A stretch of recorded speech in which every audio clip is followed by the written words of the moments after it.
الحمدللہ والصلاة والسلام علی رسول اللہ اما بعد۔ باب زکوٰۃ الورق، چاندی کی زکوٰۃ کا بیان۔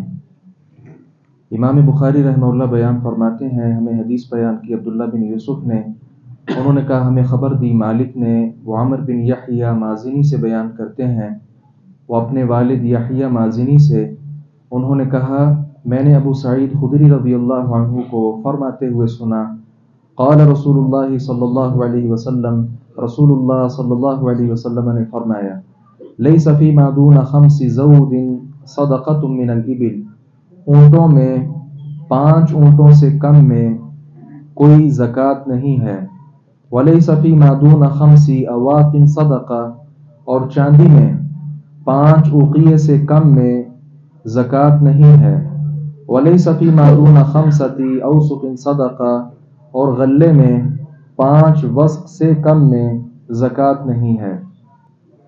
ہم چونکہ کتاب الزکوٰۃ پڑھ رہے ہیں، اب تک ہم نے عام جو صدقہ خیرات تھا اس کے متعلق آپ صلی اللہ علیہ وسلم کے فرامین پڑھے ہیں، اور یہاں سے امام بخاری رحمہ اللہ وہ احادیث بیان کر رہے ہیں جس کا تعلق فرضی زکوٰۃ کے ساتھ ہے۔ تو اس میں سب سے پہلے اس بات کا تذکرہ کیا گیا کہ کم از کم مقدار کیا ہے۔ اس وقت روپیہ پیسہ تو ظاہر نہیں تھا، درہم اور دینار چلتے تھے۔ درہم چاندی کا ہوتا ہے اور دینار سونے کا ہوتا ہے۔ تو چاندی جو ہے درہم، اس کے متعلق آپ نے فرمایا کہ 5 کسی کے پاس اوقیے ہوں، اس پر اگر 1 سال گزر جائے تو پھر اس میں سے زکوٰۃ ادا کرنا ہوگی، یعنی کم از کم کی جو مقدار ہے وہ آپ صلی اللہ علیہ وسلم نے اس حدیث میں بیان فرمائی ہے۔ سب سے پہلے بات تو اونٹوں کی ہے کہ 5 اونٹ اگر کسی کے پاس ہیں تو پھر اس پر 1 بکری زکوٰۃ بنے گی۔ ویسے یہ مسئلہ آگے بھی آئے گا۔ 5 اونٹوں سے کم اگر کسی کے پاس اونٹ ہیں، 4 اونٹ ہیں مثال کے طور پہ، تو اس پر کوئی زکوٰۃ نہیں۔ دوسری یہاں پہ چاندی کا نصاب ذکر ہوا، تو وہ میں نے ذکر کیا کہ 200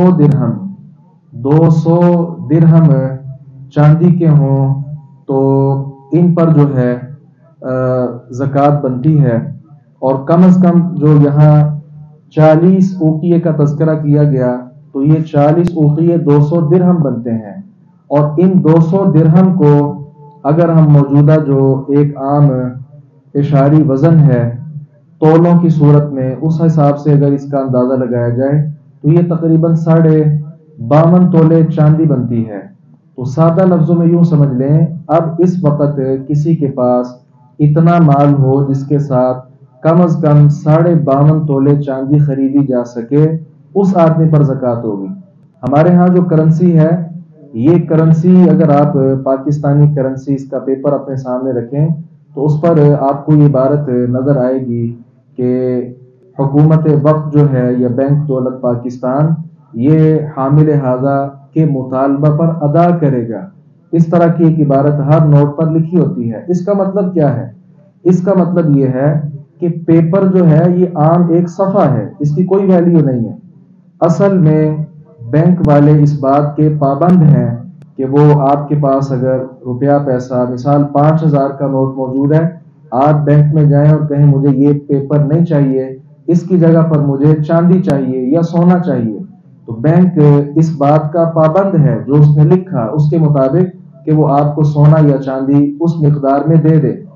تو اس بات کا خلاصہ یہ ہوا کہ ہمارے ہاں جو پیپر کرنسی ہے یہ اصل میں پیپر نہیں، اس کے پیچھے بھی سونا اور چاندی ہی ہے، لہذا زکوٰۃ ہم نے اسے ادا کرنی ہی کرنی ہے۔ اب ایک بات اور سمجھنے والی ہے، اس وقت درہموں میں 200 درہم اور دینار میں 20 دینار، یہ ان کا جو ویلیو ہے وہ بالکل برابر تھی۔ ہم اس کو عام الفاظ میں تولوں کی صورت میں بیان کرتے ہیں تاکہ بات زیادہ سمجھ آئے۔ ایک طرف 52.5 تولے چاندی اور دوسری طرف 7.5 تولے سونا، اس کی ویلیو اس وقت ایک تھی، لیکن اب آپ جانتے ہیں کہ ویلیو بہت زیادہ سونے کی بڑھ چکی ہے۔ اب بعض لوگ کیا کہتے ہیں کہ میں اپنے جو پاکستانی کرنسی ہے اس کی زکوٰۃ دوں گا سونے کے حساب سے، ظاہر ہے وہ تو 10 لاکھ روپیہ بھی اس کے پاس ہو جائے تو شاید پھر بھی اس پر زکوٰۃ فرض نہ ہو، غربا مساکین وغیرہ کا خیال کرتے ہوئے اور شرعی حکم کا خیال کرتے وقت اب ہمارے اوپر یہ لازم ہے کہ ہم اپنے روپے پیسے کی زکوٰۃ دیتے وقت چاندی کا خیال کریں، کیونکہ چاندی اگر کسی کے پاس 80,000 یا 90 تک ہو تو اس میں زکوٰۃ جو ہے وہ فرض ہو جاتی ہے۔ اس کے ساتھ جو تیسرا نصاب آپ صلی اللہ علیہ وسلم نے بیان فرمایا وہ غلے کا ہے۔ غلہ جو ہے گندم ہے، چاول اور اس طرح کی جو چیزیں ہیں اس کے متعلق بھی 5 وسق کہا گیا۔ تو یہ 5 وسق جو ہے یہ اصل میں پیمانوں کے نام ہے، جیسے ہمارے ہاں لاہور میں دودھ کے لیے کڑوی چلتی ہے، اب یہ وزن کا نہیں بلکہ پیمائش کا آلہ ہے۔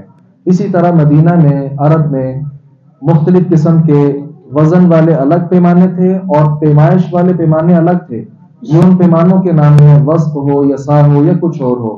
تو یہ 5 وسق 300 سا بنتے ہیں۔ اس کا کلو گرام میں اگر کیا جائے تو گندم کا جو وزن ہے وہ تقریباً 600 کلو گرام بنتا ہے۔ اس کو من میں لے کر آئیں تو تقریباً 15 من وزن بنتا ہے۔ تو اگر کوئی صاحب اپنا ان کا کام ہے کھیتی باڑی کا، کاشت کا، تو یہ غلہ جو ہے وہ گندم ہو، چاول، کوئی ایسی چیز 15 من کم از کم ہے۔ اس سے کم اگر کسی کی پیداوار 10 من ہوئی، 11 من، اس پر کوئی زکوٰۃ نہیں، کوئی صدقہ، کوئی عشر نہیں ہے۔ اگر 15 من ہے یہاں سے اس کی زکوٰۃ، صدقہ، عشر جو بھی ہے وہ شروع ہوگا اور اوپر جہاں تک یہ وزن بڑھتا جائے گا۔ وہ ابھی جو ہم نے حدیث پڑھی اس میں آپ صلی اللہ علیہ وسلم نے جو کم از کم مقدار ہے اس کا تذکرہ کیا ہے۔ امید ہے انشاءاللہ بات واضح ہے۔ اللہ تعالیٰ سے دعا ہے باری تعالیٰ حق بات کو سمجھنے اور اس پر عمل پیرا ہونے کی توفیق عطا فرمائے۔